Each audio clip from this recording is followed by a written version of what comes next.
Leonardo Curcio en Fórmula. Concluye el día con la información más relevante, el análisis en la voz de los expertos y la agenda informativa del día siguiente. Leonardo Curcio en Fórmula. ¡Comenzamos! Leonardo Curcio en Fórmula. Al amanecer, con un beso blanco yo te desperté.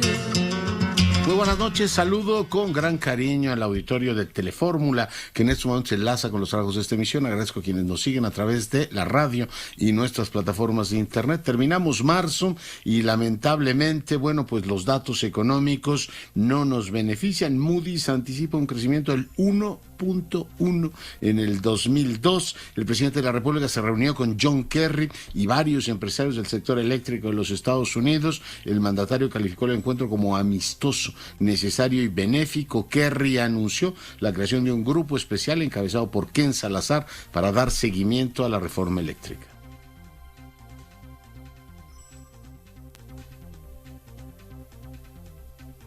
President López Obrador agreed that we need to work on this.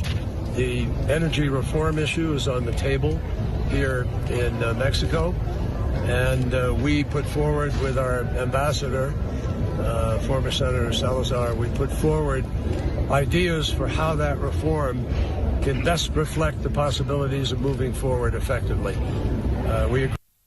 Bueno, pues parte de lo que dijo Kerry estará este grupo, entonces pues, supongo que alguna coma cambiarán a la iniciativa y darán las garantías a los norteamericanos y por ende a los otros. También ya habló el embajador Graham Clark de Canadá. La señora Tai, representante comercial de los Estados Unidos, dijo que van a analizar todas las acciones disponibles si esta reforma energética toca algunos de los intereses de los norteamericanos. México suma 2.458 nuevos casos de COVID, 68 muertes en las últimas 24 horas. Aunque usted no lo crea, Morena fue a denunciar a Derbez, al galardonado Derbez y a otros famosos por lo que ellos llaman una campaña negra. No tiene nada que ver con lo electoral, sino con un tren, pero fue una INE, ¿no? Con tal de golpetear al INE. Todo se vale, por supuesto. El INE les dijo, señores, esta no es la ventanilla apropiada. El presidente envió a la Cámara de Diputados la iniciativa de crear el Centro Nacional de Identificación Humana. Rusia detendrá el suministro de gas a compradores de estados hostiles a menos que le paguen en rublos. Si no, considerará esto como un incumplimiento de contrato. También Rusia reubicó algunas de sus tropas. Putin firma un decreto para llamar a filas a 134,000 nuevos reclutas. Yo creo que eso dice mucho de la situación que tiene la guerra. El secretario general de la OTAN asegura que Moscú no se está retirando del terreno, está reorganizando sus posiciones. Sandra Cuevas ofrece disculpas a los policías, esto como parte del acuerdo reparatorio, y en este caso ellos lo aceptan. La Fiscalía General de la República, publica hoy Milenio, abrió una carpeta contra Julio Scherer. Tribunal valida la candidatura de Salomón Jara al gobierno de Oaxaca. Propone Olga Sánchez Cordero reforma para fortalecer independencia del Poder Judicial de los estados. El presidente dice que no hay consenso en su gobierno. En realidad el consenso él no lo quiere, porque aquí en este gobierno no hay más que un consenso: avanzar en la legalización de la marihuana. Jueza ordena detener el programa de la escuela, esta escuela es nuestra, y frena el cierre de las escuelas de tiempo completo. Va a haber que mañana pues el golpeteo nuevamente a los jueces y bueno, pues habrá que en este caso hacer una acreditación de por qué se tomó esa decisión. El presidente dijo que no descarta el control de precios y la inflación se prolonga. En más información, Plácido Domingo anuncia que ofrecerá un concierto para ayudar a los desplazados de la guerra en Ucrania. Bravo maestro, siempre cerca de las personas que lo requieren. Rusia va contra YouTube, amaga con multas quien no elimine los videos que consideran prohibidos. Sergio Moro desiste de ser candidato a la presidencia de Brasil. México vota a favor en la ONU para que se investiguen violaciones a los derechos humanos cometidos en Nicaragua. Y bueno, pues Alicia Bárcena concluyó su mandato como titular de CEPAL. Pausa. Comunícate con Leonardo Curcio. Twitter, @Leonardo Curcio. Cercada estaba la flor de puñales y de espadas, y soñaba con que Bueno, y seguimos con la información. Macabro hallazgo en Guerrero. Guadalupe Gutiérrez, adelante. ¿Qué tal? Te saludo desde Guerrero y te comento que las cabezas cercenadas de 6 personas fueron halladas durante la mañana de este jueves en el transitado Boulevard Eucaria Presa en el municipio de Chilapa de Álvarez. De acuerdo a las fuentes de seguridad, alrededor de las 7:30 de la mañana se alertó sobre un automóvil abandonado con posibles restos humanos, por lo que las corporaciones de seguridad atendieron este llamado, trasladándose a la zona en la cual ubicaron justamente estas cabezas. Decir también que la Fiscalía de Guerrero ha informado que se ha iniciado ya una carpeta de investigación para darle seguimiento a estos hechos y bueno, esto es lo que ocurrió esta mañana en Chilapa de Álvarez. El reporte que les tengo. ¿Qué sabemos? ¿Eran de varones o de mujeres? Hasta el momento están en calidad de desconocidos, pero de acuerdo a lo que señalan las autoridades, se trata de 6 personas y son 6 cabezas carceladas y hasta el momento... Sí, personas claramente, pero ¿sabemos si eran hombres, mujeres? ¿Ha habido alguna identificación? Hasta el momento no, está en desarrollo la investigación. Paciencia entonces. Aquí nos quedamos esperando 6 cabezas. Bueno, pues seguimos con la información de Guerrero, paso a Michoacán. En Michoacán, ¿qué ha ocurrido, Marcos? Hola, doctor, muy buenas noches, un gusto saludarle, comentarle que en Zaguayo sujetos armados ultimaron a balazos a un elemento de la policía municipal cuando el oficial apenas se dirigía a su base para comenzar con su jornada laboral. Este crimen ocurrió sobre la avenida que va al Hospital General. Momento determinado, los delincuentes le salieron al paso al oficial, quien viajaba una motocicleta, lo acribillaron a tiros, él cayó dentro de un canal de riego. Durante la primera recolección de evidencias fueron embalados 24 casquillos percutidos, tanto para arma larga como corta. La unidad motriz del oficial quedó tirada sobre la vía pública, en tanto que él fue identificado posteriormente por sus compañeros, como Gerardo R., de 32 años de edad. Se implementó un operativo en busca de los agresores, sin embargo, no hay personas detenidas. Doctor, es la información. Gracias, buenas noches. Y bueno, seguimos con la información. Es un tema, pues de la violencia que no nos suelta. Le comento que tengo ya el enlace con Tonatiuh Olea hasta Morelos. Tonatiuh, adelante. Así es, doctor, muy buenas noches. Comentarle que la madrugada del lunes los cuerpos sin vida de 2 hombres fueron localizados al interior de un vehículo de lujo sobre la autopista Siglo XXI en el municipio de Jantetelco, en el estado de Morelos. Las víctimas tenían el tiro de gracia. El servicio médico forense hizo el levantamiento de los cuerpos y los trasladó a la Fiscalía Oriente en el municipio de Cuautla. Fue hasta el día martes que los cuerpos fueron identificados como Irving N. y Trinidad N., de 31 y 35 años de edad respectivamente.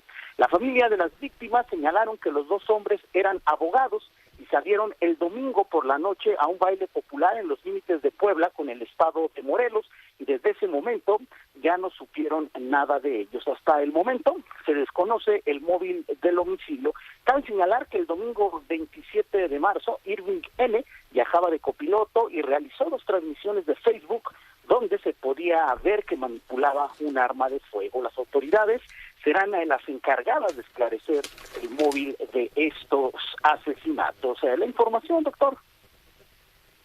Muchas gracias. Y bueno, gracias, Tonatiuh. Quiero decirle que el presidente Biden anunció que sacará al mercado 1 millón de barriles de su reserva. Dice que, bueno, pues hay que colaborar todos para bajar el precio de los combustibles, que están pegando ya el precio de la gasolina. Incluso a ver si podemos ir con nuestros corresponsales fronterizos. Están los norteamericanos viniendo a cargar efectivamente a México, aprovechando el desfase de precio. Pero bueno, esto anunció Joe Biden, una puesta en el mercado de una cuota importante de barriles para tratar de bajar el precio. Seguimos con la información. Yo doy ahora la más cordial bienvenida a la profesora exconsejera del INAI, comisionada del INAI, presidenta de ese órgano y consejera electoral, la doctora Jacqueline Pechard. Doctora, bienvenida. ¿Qué tal? ¿Cómo estás, Leonardo? Buenas noches. Un placer, un privilegio que estés con nosotros. El presidente ha anunciado y ha planteado una serie de líneas generales de lo que desde su punto de vista sería una necesaria reforma electoral. Por lo que se ha dicho hasta ahora, doctora Pechard, ¿cuál es tu opinión? Bueno, yo creo que el presidente estaba insistiendo en la necesidad de una reforma electoral lo cual si uno lo ve, cuál han sido, de dónde han surgido las demandas de reforma electoral a lo largo de los últimos 40 años, siempre ha sido la oposición la que hace demandas para que haya reformas electorales. Este es algo que rompe con esa tradición, digamos, de que quien busca una reforma electoral no es desde el gobierno, sino es justamente desde quienes consideran que no tienen las condiciones para una competencia equitativa. Pero el presidente y su partido pues ganaron una elección y las ganaron con las reglas del juego que existen actualmente. Y esa elección de 2018 pues probó que era una elección en la que podía haber una nueva alternancia en el Ejecutivo Federal, y lo mismo ha sucedido en las elecciones federales del año pasado. Entonces llama la atención la insistencia del presidente en una reforma, y hay una, digamos, un sentido, una imagen, digamos, de que el presidente lo que quiere es pues modificar a la actual autoridad electoral, la forma como se le selecciona, se le nombra, porque es un órgano técnico del Estado, y eso es algo que el presidente se le olvida. Y la propuesta que el presidente está haciendo de que sean los consejeros electorales y los magistrados electos de manera por voto popular, pues me parece que es un despropósito a todas luces. Sus cargos no son cargos de representación política, son cargos técnicos especializados y técnicos exactamente del Estado, y que, bueno, pues lo que hemos visto es que han logrado un nivel de confianza. Si vemos las encuestas en donde se pide la confianza que existe en las instituciones civiles, bueno, pues una de las que tiene recientemente más nivel de confianza es precisamente el Instituto Nacional Electoral. Entonces, creo que pensar e insistir en una reforma pues que parece que no está, por supuesto que no está explicada, por supuesto que no está discutida, entonces pues a uno le deja con una sensación de que es una suerte de ocurrencia, o más bien de reproche, o de déjame decirlo, hasta medio de venganza, porque siente que el INE no se ha alineado a las decisiones y a las intenciones del presidente López Obrador. Entonces, pues no responde a cómo debería de ser una discusión. La discusión sobre reformas pues siempre es bienvenida, creo yo, ¿no? Pero si se puntualiza muy claro qué es lo que se quiere obtener, y no nada más se pone sobre la mesa estas ideas que no tienen ningún sustento ni explicación, ¿no? Cuando hay también tantas cosas que atender en el Estado, no parece que sea una prioridad empezar a revisar todo lo electoral. Pero déjame ponerte sobre la mesa una reflexión, doctora Pechard. O sea, si alguna paternidad política se le puede atribuir al presidente, es el sistema electoral que hoy tenemos.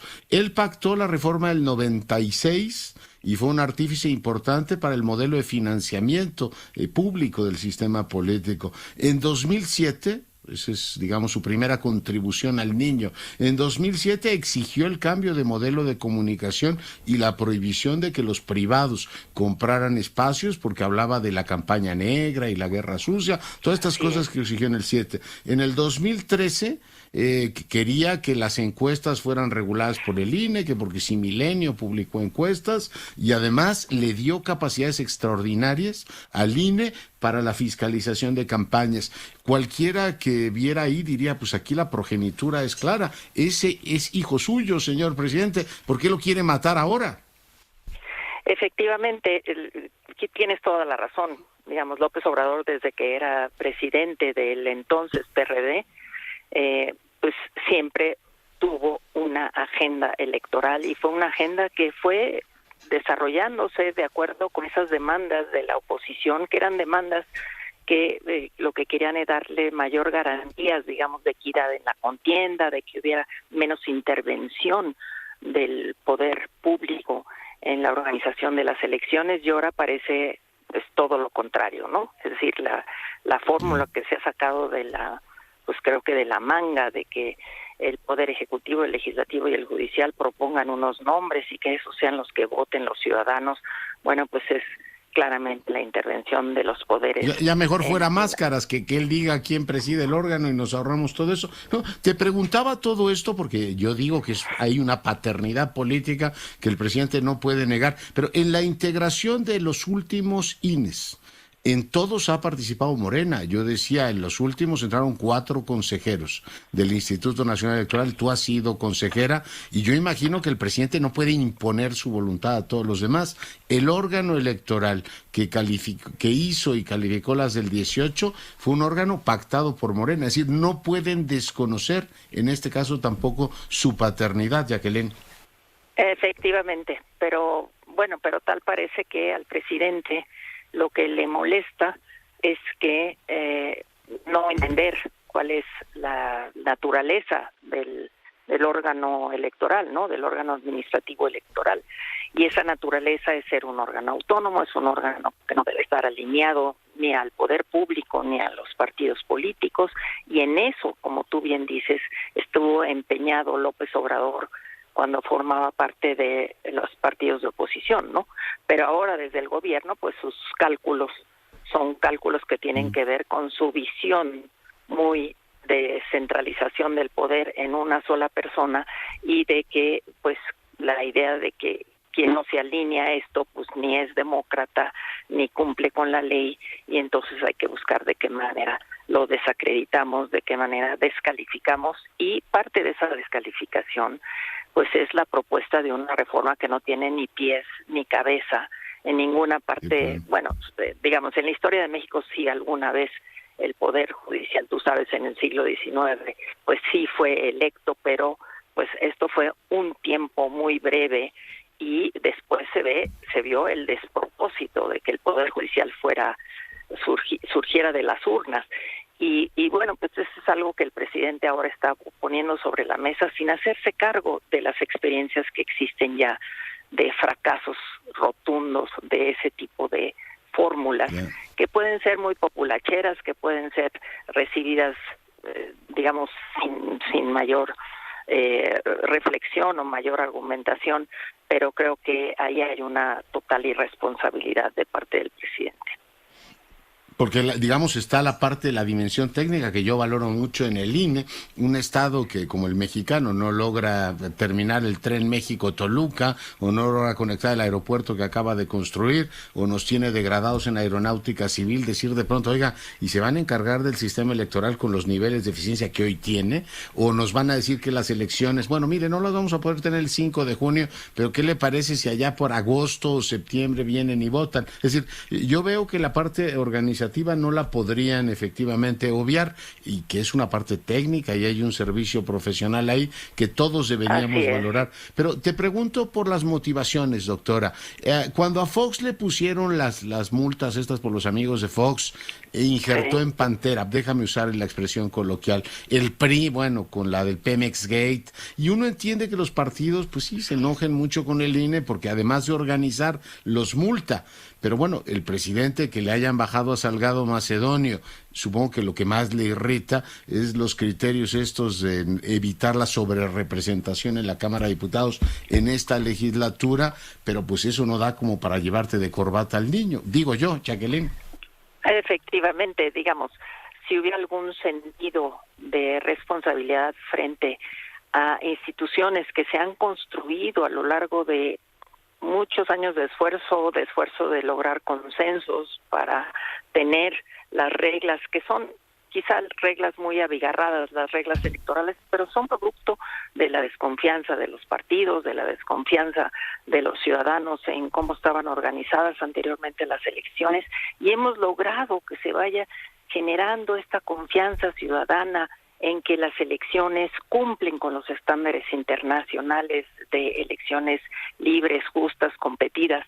Entonces, y como tú dices, él fue el padre en buena medida con otros actores políticos y de estas reglas electorales que nos han dado elecciones pacíficas, que nos han dado elecciones que logran la alternancia una vez y otra vez en los distintos niveles de gobierno, y bueno, pues eso es algo que nosotros deberíamos ya de entender, que podemos darle la vuelta a la página y pasar a otra agenda que no sea la agenda electoral. Pero pues el presidente, creo que una de sus motivaciones es pues lo que hemos visto, ¿no? Que todo el tiempo tiene en la mira no solamente al INE, sino incluso a personas con nombre y apellido dentro del Consejo General, ¿no?, del INE.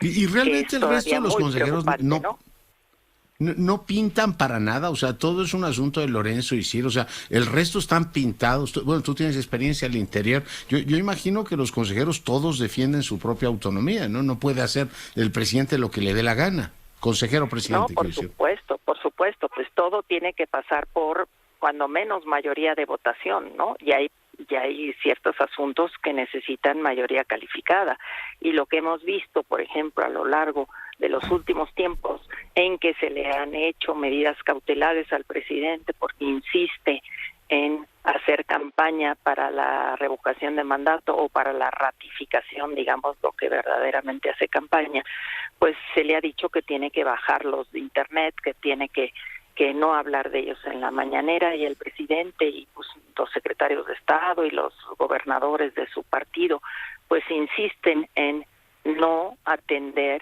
lo que no solamente ha dicho el INE, sino ha ratificado el tribunal. Y entonces ahora el presidente ya no solamente va en una revancha en contra del INE, sino también en contra del Tribunal Electoral, que en otras ocasiones había digamos festejado las sentencias del tribunal, ¿no? Cuando le son favorables las festeja, cuando el tribunal está haciendo su trabajo y ratifica lo que el INE le mandó como medidas cautelares o como medidas preventivas al presidente y a los funcionarios públicos, pues entonces el presidente se pone muy enojado, y lo que primero se le viene a la mente es ver de qué manera destruyo lo que a lo largo de más de 30 años hemos construido por vía de acuerdos políticos, Leonardo, y eso pues es algo que en este gobierno no existe, no existen los acuerdos políticos. A mí me la preocupa voluntad mucho única. Que esta cultura del antagonismo, ¿no? Es decir, si no se hace exactamente lo que yo digo, la autoridad no sirve en un país que necesita tanto desarrollar la cultura cívica y la de la legalidad. Pero lo que me parece más perturbador es que el INE, que existe hoy, le dio la legitimidad que él ganó en el 18 con una elección inobjetable. Él hizo su parte, pero el INE hizo también la suya para que todo saliera bien. 2 mayorías absolutas en 2 legislaturas seguidas de la Cámara de Diputados, una ampliación del poder territorial de su partido como no se había visto, pero además, Jacqueline, doctora Pechart, la legitimidad del presidente del partido Morena existe por el INE, porque si no se hubieran acabado ellos matando precisamente entre las tribus, y quien le sacó las castañas de fuego a Mario Delgado se llama el Instituto Nacional Electoral. Así es, y creo que no hay alguien que le diga al presidente lo que significa esta institución. Su partido, pues el partido del presidente, va en un coro, digamos, sin ningún tipo de reflexión, ¿no? Acrítico, sin ninguna reflexión en apoyo al presidente, porque es lo que el presidente exige, no exige una deliberación, no exige argumentaciones, no exige explicaciones, sino lo que exige solamente adhesiones y lealtades, eso, a críticas, ¿no?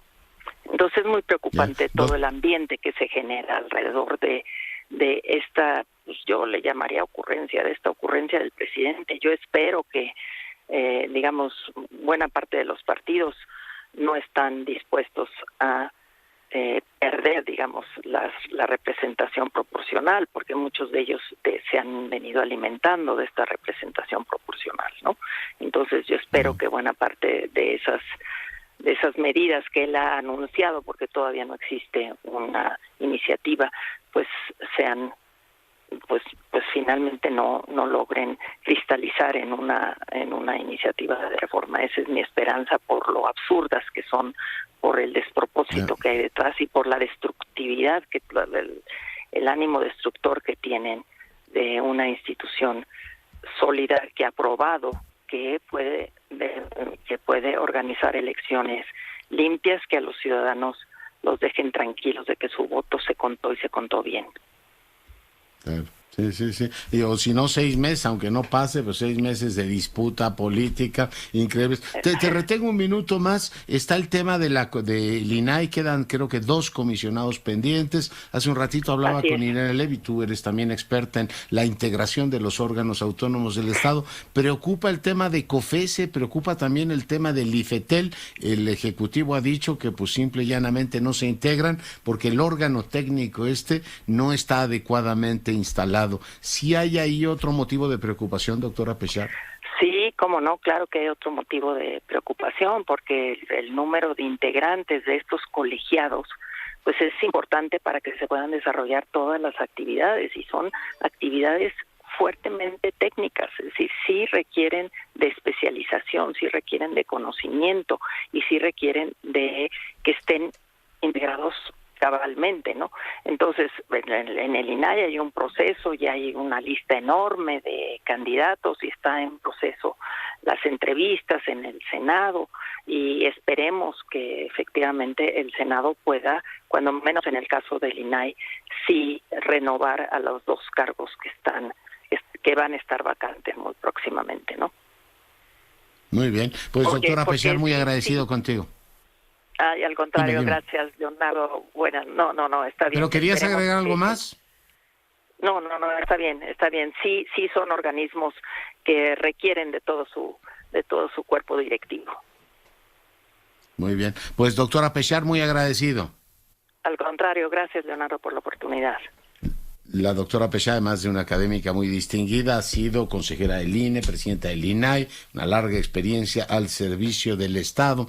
Voy ahora contigo, Juan Antonio Jiménez, adelante.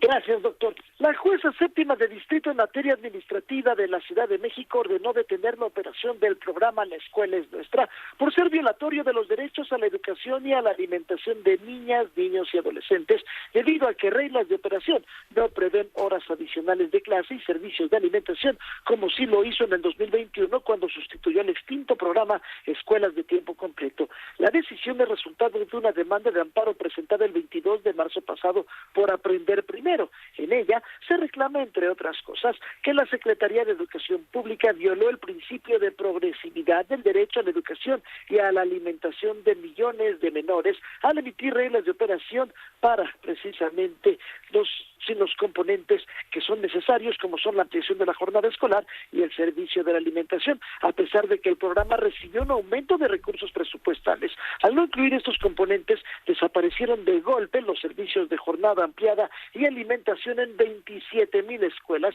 dejando a la deriva a millones de estudiantes y a sus familias. En ese sentido, la jueza de distrito ordenó a la SEP no aplicar el acuerdo por el que se emiten las reglas de operación del programa La Escuela es Nuestra para el ejercicio fiscal 2022. Además, hizo mención específica al aumento en el presupuesto de egresos de la Federación para el ejercicio fiscal de este año, y aún así no se encuentra contemplado en el programa Escuelas de Tiempo Completo, situación que refuerza la concesión de la medida cautelar. Por otra parte, también le informo que la Fiscalía General de la República va contra el exconsejero jurídico de la Presidencia, Julio Scherer Ibarra, luego de que el Ministerio Público de la Federación iniciara ya una indagatoria en su contra derivada de una denuncia interpuesta en febrero pasado por Paulo Díaz Gargari. En la primera indagatoria es esta que se integra en contra del exfuncionario en medio de una disputa, en medio de un pleito que hay entre el fiscal general Alejandro Gertz Manero y Julio Scherer en esta carpeta de investigación.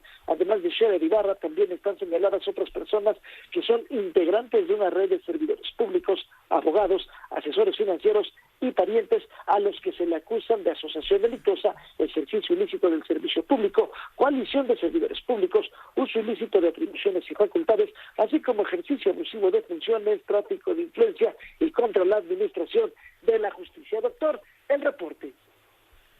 Oye, pues sigue entonces la venganza en contra de Scherer. Hay que recordar que, bueno, pues después del palo que le dio directamente al caso al propio fiscal, la Suprema Corte de Justicia quedó pues tocado, pero el presidente decidió que el tema no era ese y decidió disolver el INE, ¿no? Antes que la fiscalía, pero el golpeteo contra Julio Scherer, que recordamos escribió de puño y letra, firmó un documento que se publicó en Proceso, en el cual ponía en tela de juicio la honorabilidad del mismísimo fiscal. Le responden que usted está sometido a una investigación. Pues ahí está la venganza con todas las letras. Muchas gracias por el reporte.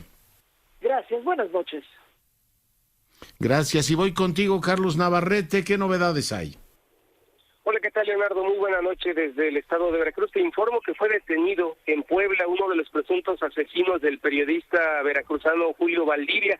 Se trató de Gustavo Abigail Díaz, quien es presunto jefe de plaza del cártel Jalisco y además es hijo del exdiputado local por Oaxaca, Gustavo Díaz, alias El Gato. El Pino, como se le conoce a este joven que fue detenido el día de hoy jueves, fue aprehendido por elementos de la Fiscalía Veracruzana en coordinación con corporaciones federales. Bueno, este sujeto, te comento, Leonardo, fue trasladado ya al penal veracruzano de mediana seguridad de la Toma de Amatlán de los Reyes, donde continuará detenido y bueno, se le iniciaría el proceso de investigación. Gustavo Abigail Díaz es investigado concretamente por ser el presunto homicida del periodista Julio Valdivia, cuyos hechos ocurrieron en septiembre de 2020 en el estado de Veracruz, en la zona montañosa del estado de Veracruz. Además, este sujeto, Gustavo Abigail, es señalado como generador de violencia. Sí.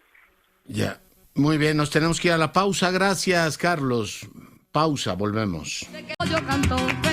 Bueno, seguimos con la información. Hemos hablado del INAI el día de hoy, de otros organismos electorales. Acabo de subir al Twitter esta expresión que, conversando con Jacqueline Pechard, planteaba: si el presidente disuelve por una intemperancia el INE, incurriría en parricidio político. El presidente, pues es en gran medida el sistema electoral desde 1996, tiene su ADN, tiene su material genético, una buena parte de las reformas se han hecho por él, pero le decía que también hay que prestar atención al INAI por otras razones. El día de hoy, uno de los comisionados, déjeme decirlo con todas las letras, por supuesto, aclaro, conflicto de intereses, también un gran amigo mío, Oscar Guerra Ford, es un hombre que ha dedicado los últimos años a la edificación de instituciones al servicio, digamos, del Estado y al servicio público. Fue el presidente del InfoDF y trabajó muchísimo por darle un relieve a esa institución que hoy lamentablemente no tiene, porque la transparencia en muchos sentidos también ha perdido vigor en nuestra ciudad, pero después como comisionado nacional trabajó para desarrollar la plataforma, con todos los problemas que ha tenido. Es algo de lo que Guerra Ford y este país debería estar orgulloso. Comisionado, ¿cómo estás? Muy buenas noches, Leonardo, y qué bueno que lo reconoces. Te saludo como gran amigo que eres y siempre, aparte, como amigo, siempre interesado en estos temas y siempre pendiente de las cuestiones relacionadas con la transparencia desde el INCODEF, ahora desde siempre del INAI y de todos los temas que se relacionan con esto. Yo conocí a Oscar Guerra Ford como economista y ahora es transparentólogo. Oscar, has dedicado buena parte de tu vida a este tema y has dado efectivamente todos estos años a esas instituciones que refería. Bueno, primero sigo siendo economista, soy transparentólogo, pero convicción economista. Soy economista, pero no ejerzo. Transparentólogo, estoy terminando la carrera en Derecho. Pero sí, 16 años de mi vida muy satisfactorios, pues como todos en la vida, con pasos adelante, con pasos para atrás, echando los pies para adelante, pero yo me voy muy satisfecho de 16 años, porque en un balance general, no coyuntural, creo que nuestro país se ha avanzado muchísimo en este tema, que aparte era muy necesario. Nuestro país, cuando estos temas empezaron, pues era un país con una opacidad impresionante. No lo digo que hoy no existan pues algunos todavía lugares de pasear, pero hoy es totalmente distinto a la realidad, y creo que la participación política, las opiniones, tengo una tesis que a lo mejor tú algún día serás mi sinodal, de que pues la alternancia política, para bien o para mal en este país, no solamente a nivel federal, estatal, y está relacionada con los temas de transparencia. Hoy dice la gente que hay más corrupción, no, yo lo que digo es que hoy se conoce más la corrupción gracias al acceso a la información. No, sí, no puedo asegurar si había antes más o no, lo que sí tengo seguro es que antes no se sabía, y hoy se exhibe. El problema es que a veces no pasa nada, ese es el gran problema. Oye, de paternidades biológicas no hablamos en este programa y menos contigo, pero tú, digamos, ¿estás orgulloso de la paternidad de la plataforma, Óscar? Totalmente orgulloso, fue algo que costó mucho trabajo.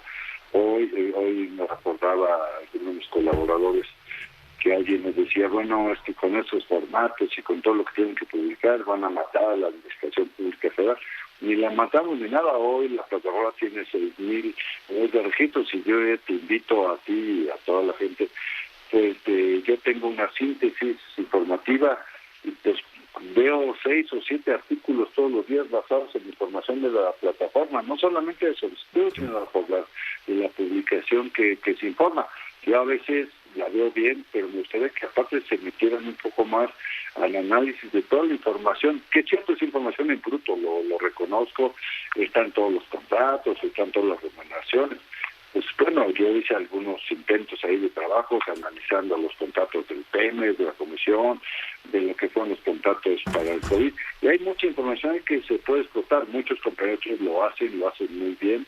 Entonces, bueno, ahí está esa información y creo que es un logro. Costó mucho trabajo, te lo digo, realmente, a lo mejor soy muy necio, pero bueno, esa necesidad hoy nos permite tener pues la plataforma más robusta de información pública que existe en el país. 6,000 millones de registros, por ejemplo, el padrón electoral en México no significa ni el 0.2% de la información que existe hoy en la Plataforma Nacional de Transparencia.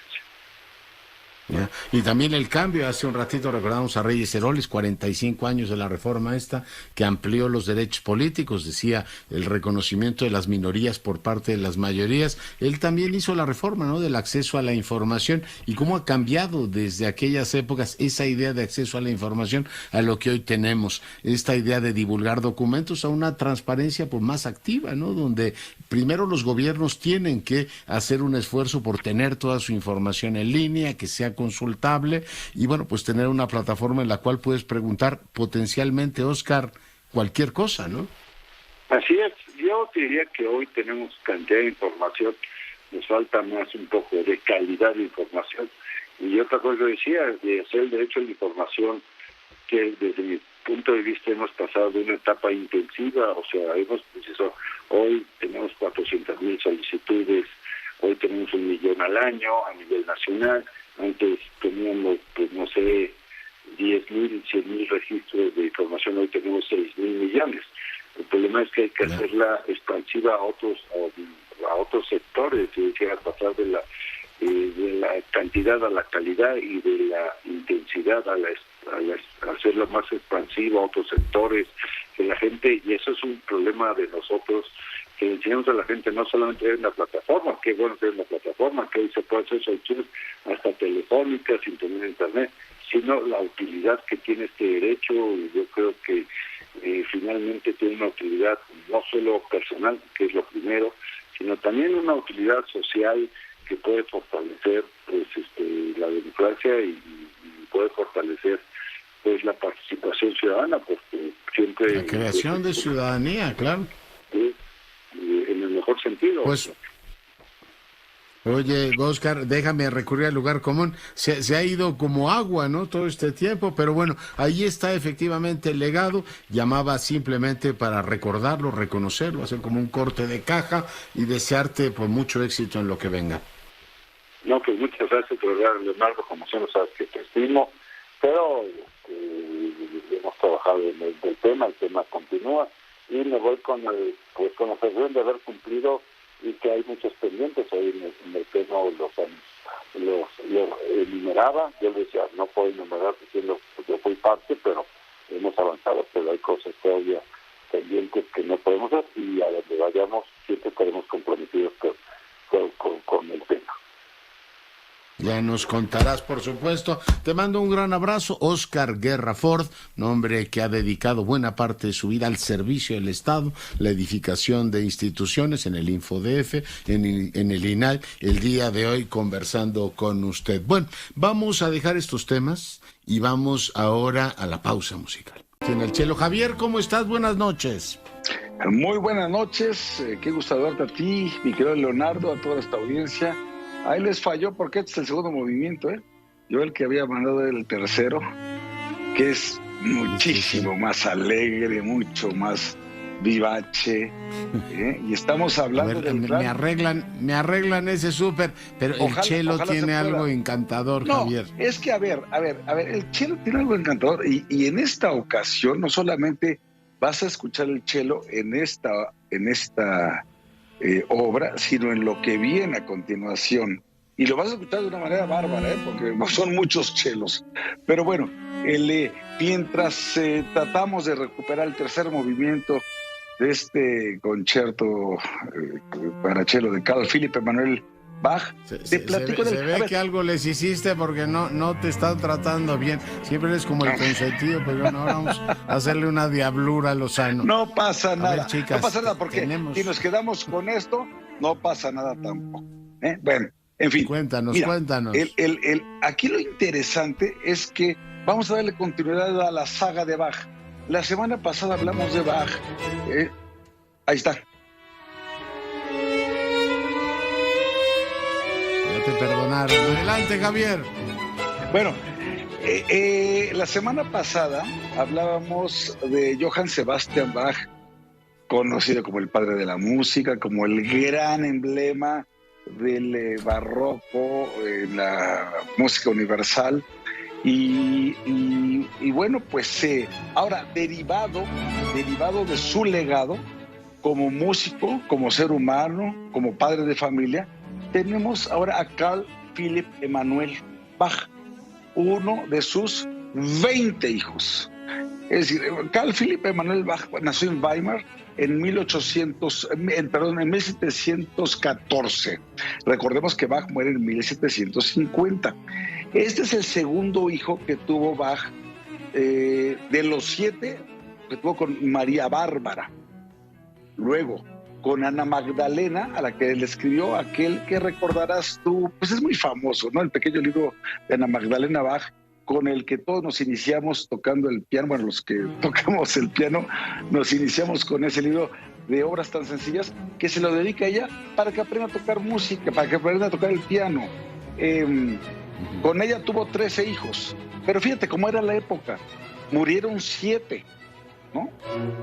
Entonces tuvo 20, murieron 7, y el segundo que tuvo en su primer matrimonio fue Carl Philipp Emanuel, muy famoso, mucho más famoso que él, porque recordemos que Bach lo viene a rescatar para efectos de la historia Félix Mendelssohn, cuando pues en la envoltura de la carne que recibe pues está la Pasión según San Mateo, y entonces sus dos grandes obsesiones fue crear un conservatorio y revivir a Bach. Pero bueno, el padrino de bautizo de Carl Philipp Emanuel Bach fue nada menos que Telemann, ¿sí? Y él, Carl Philipp Emanuel, estudió, al igual que Tchaikovsky y otros tantos músicos, bueno, como también es mi caso, pero digo toda proporción guardada porque soy un pobre güey, pero resulta que estudiaron música y derecho a la vez, ¿no? Pero bueno, total, que se termina su carrera de derecho en 1734 y dice, esto no es lo mío es la música, ¿sí? A los 24 años. Fue un gran clavecinista, de hecho, fue el clavecinista de la corte del príncipe Federico de Prusia, Federico el Grande. Y bueno, después pues sucede a Telemann, después de su muerte, como Kapellmeister de Hamburgo. Y bueno, se le conoce. Oye, ¿y Federico de Prusia es el músico también? Sí, claro. Él pues, es que en esa época. Ahora, también hay que decir que en aquellos tiempos, estos pues príncipes o digamos, cortesanos. Déspotas ilustrados, dilo. Oye, estamos en la época de los déspotas no ilustrados, aquellos eran déspotas ilustrados. Al menos ahí encargaban cosas de provecho, ¿no? Entonces decían, por ejemplo, que me escriba una obra Bach, nada más que la ponga bajo mi autoría. Entonces yo me adorno, ¿no? O sea, pero todo lo que mandó a hacer, no sé si es el mismo Federico de Prusia, pero toda esta música en Sanssouci, creo que tiene también Moctezuma, ¿no? Que es de él, pero sí, bueno, de Moctezuma, a lo mejor efectivamente. aprovechaba su poder para firmar. Así es, y lo hacían muchos, ¿eh? Y lo hacían muchos. De hecho, por ejemplo, en el caso de Mozart, cuando le encargan el Requiem, pues no era para que fuera suyo, sino para que también lo estrenase alguien más. O sea, el que se lo encarga le paga una lana para que luego lo estrenara otro bajo su autoría. Se daba mucho ese tipo de plagios, ¿eh? Aquí ya ves que aquí ya no hay plagios ya de ninguna naturaleza, pero bueno, vamos a pasar. Le decían el Bach de Hamburgo a Carl Philipp Emanuel y le decían a Johann Christian Bach, otro de los hijos músicos de Bach, el Bach de Londres y Milán. Bueno, escuchemos esto que es una joya.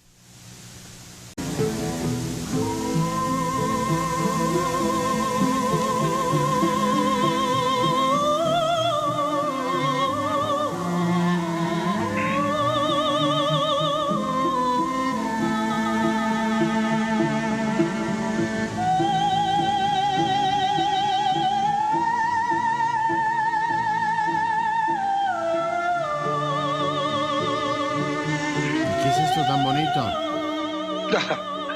Pues mira, nada más y nada menos que la Bachiana Brasileira número 5 de Heitor Villa-Lobos. ¿Quién fue Heitor Villa-Lobos? Bueno, ¿y por qué lo vuelvo a traer a colación? Bachiana, inspirada en Bach, ¿ok? Ahora, Heitor Villa-Lobos nació en Río de Janeiro el 5 de marzo de 1887 y es un hombre que hizo una gran combinación entre la música folclórica o popular brasileña con la música europea, particularmente de Bach, y de ahí vienen esta secuela de Bachianas, como él les llamó. Fíjate, hay un dato que pocos conocen.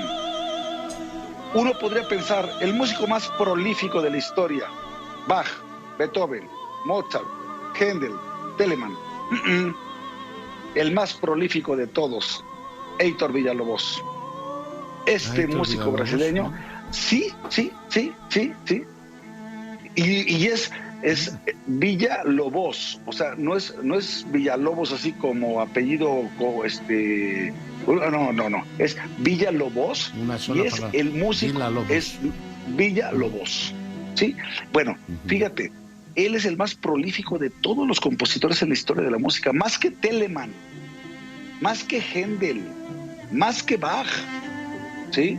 Ahora, esto que estamos escuchando, además es con la enorme Kathleen Battle, que es para este tipo de música, es una reina, es una obra compuesta para soprano y 8 chelos. Claro, de repente hacen otro tipo de combinaciones instrumentales, pero por favor escuchen esta belleza, escuchen esto.